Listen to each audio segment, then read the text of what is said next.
आज के इस विश्लेषण में स्वागत है, जहां हम एक बहुत ही प्राचीन श्लोक की परतों को खोलने वाले हैं।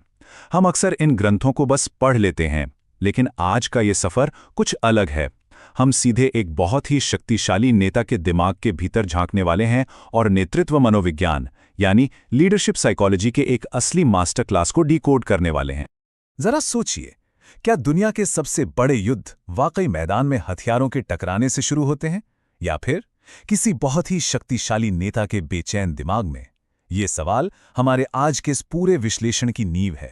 महान ऐतिहासिक ग्रंथ अक्सर हमें यही दिखाते हैं कि असली लड़ाई बाहर शुरू होने से बहुत पहले इंसान के अंदर शुरू हो जाती है। तो चलिए सीधे कुरुक्षेत्र के उस ऐतिहासिक मैदान में चलते हैं और उस बिल्कुल सटीक पल को देखते हैं जहां से ये सब शुरू हुआ। हम यहाँ जिस श्लोक की बात कर रहे हैं वो है गीता के पहले अध्याय का दूसरा श्लोक। ये सिर्फ युद्ध के मैदान का कोई आम विवरण नहीं है। ये कथाकार संजय का जवाब है धृतराष्ट्र की उस भारी घबराहट के जवाब में, जो मीलों दूर बैठकर भी कुरुक्षेत्र की हलचल जानना चाहते थे। यहीं से एक बहुत ही गहरी मनोवैज्ञानिक स्थिति की शुरुआत होती है। यहाँ ध्यान देने वाली बात यह है कि संजय तुरंत माहौल में फैली उस भारी टेंशन को भांप लेते हैं।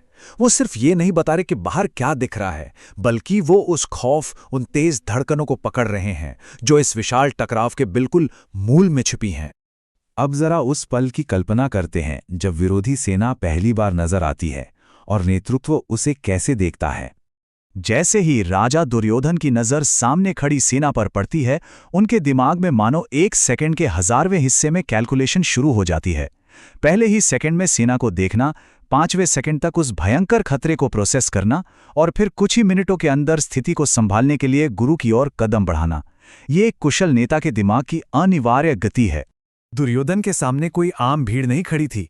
वो देख रहे थे व्यूढ़, यानी पांडवों की वो मिलिट्री फॉर्मेशन जो एकदम सटीक और अचूक थी। राजा सिर्फ सैनिकों को नहीं, बल्कि उस पूरी व्यवस्था और दुश्मन के उस विशाल पैमाने को देख रहे थे, और यही वो चीज थी जिसने असली खतरे की घंटी बजा दी। लेकिन इस पूरी घटना को सच में समझने के लिए हमें बाहर देखने वाले इस नज़ारे से थोड़ा आगे बढ़ना होगा और सीधा डर के मनोविज्ञान में उतरना होगा। एक तरफ अंदर का सच है, जहां दिल जोरों से धड़क रहा है और एक भयानक डर हावी है। लेकिन बाहर एक राजा का चेहरा है, एकदम शांत, संभला हुआ, जो बहुत ही मीठे और नपे तुले शब्द बोल रहा है। एक लीडर की अंदरूनी घबराहट और उसके बाहरी मुखौटे के बीच का ये कॉन्ट्रास्ट सच में हैरान करने वाला है।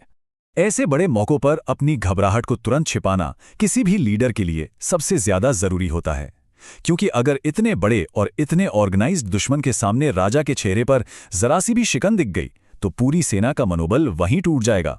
उस डर को तुरंत कवर अप करना ही इकलौता रास्ता था, और अपनी भावनाओं को छिपाने की यही सख्त जरूरत जन्म देती है एक बहुत ही खास और सधी हुई रणनीति को। यहीं पर एंट्री होती है राजनीति की। ये वो प्राचीन कला है जहां कूटनीति का इस्तेमाल करके सबसे मुश्किल और खतरनाक स्थितियों को संभाला जाता है। यही वो चीज है जो इस आध्यात्मिक ग्रंथ को एकदम से पॉलिटिकल स्ट्रैटेजी और राजनीतिक पैंतरेबाजी के एक बहुत ही व्यवहारिक मास्टर क्लास में बदल देती है।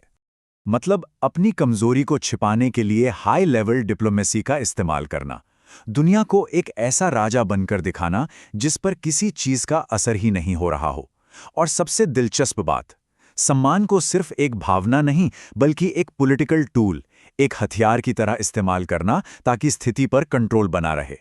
चलिए देखते हैं कि ये पूरी राजनीतिक रणनीति असल में जमीन पर कैसे उतारी जाती है।